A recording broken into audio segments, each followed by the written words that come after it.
જય શ્રી કૃષ્ણ સીતારામ મિત્રો. ઓરિજિનલ વસ્તુ ખાવી છે તો આપણે જાતે સિંગ લઈને આપણી નજર સામે ઘાણે આપણે સિંગ આપણી નજર સામે તેલ કાઢીને આપણે લાવશું, એ જ ઓરિજિનલ.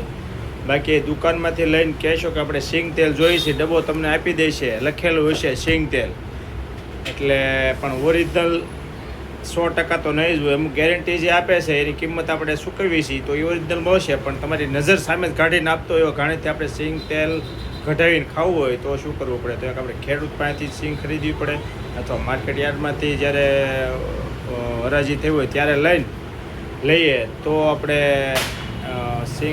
સિંગ તેલ કાઢી શકીએ. કારણ કે ઓરિજિનલ ખાવું હોય તો એ જ કરવું પડશે, કારણ કે બાકી કોઈનો વિશ્વાસ કરાય જેવો નથી. કારણ કે 2 દિવસ પહેલાં જ આપણે એક રીલ્સ જોઈ કે 9000 કિલો ડુપ્લિકેટ ઘી 2 વર્ષ ચાલતી ફેક્ટરી સુરતમાં અમરોલીથી પકડાણી. તો એવું તો આપણે કેટલું ડુપ્લિકેટ આવતું હશે ને આપણે ખાતા હશું, કારણ કે એમાં આપણે ચેક કરવા ક્યાંય જતા નથી. પણ આપણે પેટ્રોલ નબળું આવતું, કોઈક કહે છે આ પેટ્રોલ પંપે પેટ્રોલ નબળું આવે છે તો આપણે અહીંયા પેટ્રોલ પુરાવતા નથી, કારણ કે ડુપ્લિકેટ હોય છે, અથવા તો આપણી ગાડીને એન્જિન નુકસાન છે. આપણે આ તો શરીર જેનો આપણી કિંમત આપણે આંકી જ નથી શકતા, એ શરીરમાં આપણે ઓરિજિનલ નાખીએ છીએ ડુપ્લિકેટ.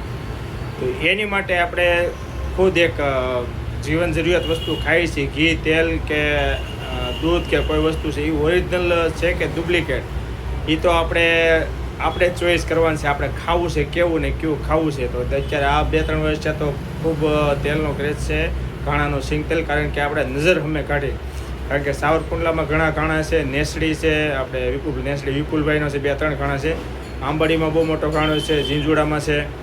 તો એમાં બેનિફિટ એ રહે કે ખેડૂતને ફાયદો રહેશે, એની સિંગનો વહીવટ થઈ જશે, વેચાઈ જાય અને આપણને ઓરિજિનલ વસ્તુ ખાવા મળશે. અથવા તો ઘાણે આપણે સિંગ તેલ કઢાવશું તો એમાંથી સમજો કે આપણે એનો જે ખોળ નીકળે એ આપણે ગૌશાળામાં દાન કરવું તે દાને કરી શકશું. તો કદાચ આપણે ખોળ ત્યાં દઈશું તો આપણે સિંગ તેલ કઢાવશું તો સામે પૈસા આવશે, અને પૈસા ખોળ ન જોતો હોય, ખોળ જોતો હોય તો આપણે જે તેલ કઢાવીએ ને આપણે પૈસા આપવાના રહેશે. અને ખોળ લઈ લો ને ગૌશાળામાં કે અથવા કોઈ ઢોરને આપણે ખવડાવો હોય તો એક રીતનું પુણ્યદાન થશે. પણ મળશે 100% ઓરિજિનલ, કારણ કે આપણે નજર સામે તે કાઢી દેશે. તો આ વખતે આપણે બધા સિંગ આપણે પોતાની લઈને અથવા ઘાણે તેલ કઢાવીને ખાવાનો આગ્રહ રાખીએ, કારણ કે આપણે શરીરમાં આપણે વસ્તુ નાખીએ છીએ ઓરિજિનલ જાય 1% એ જ હેતુથી. તો જે લોકોને એ તેલ ભરવા બોટલની જરૂર હોય તો બોટલ આપણી પાસે મળી જશે. આટાવાળી બોટલ આવે છે, ખૂબ સારી ક્વોલિટીમાં છે, બહુ લોકો લઈ ગયા છે અને મળી પણ જશે. પણ મેન હેતુ તો આ બોટલ વેચવાનો નથી, પણ મેન હેતુ તો મારો ખેડૂત જ્યારે ગયા વર્ષે 1356 રૂપિયા ટેકાના ભાવે હતું અને 200 મણ સિંગ લેવાતી હતી, આ વર્ષે 70 મણ સિંગ લેવાય છે.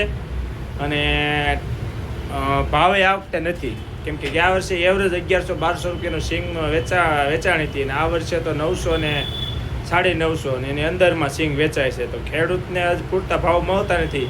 તો એ હેતુથી જ આ વિડીયો બનાવ્યો છે. એટલે મિત્રો આ વિડીયો શેર કરજો, અમારા પેજને લાઇક કરજો, ફોલો કરજો. જય જવાન જય કિસાન. અને મેન હેતુ તો એ કે આપણે ઓરિજિનલ વસ્તુ ખાવા મળે, એ હેતુથી જ બનાવ્યો છે. તો જય શ્રી કૃષ્ણ બધા મિત્રો.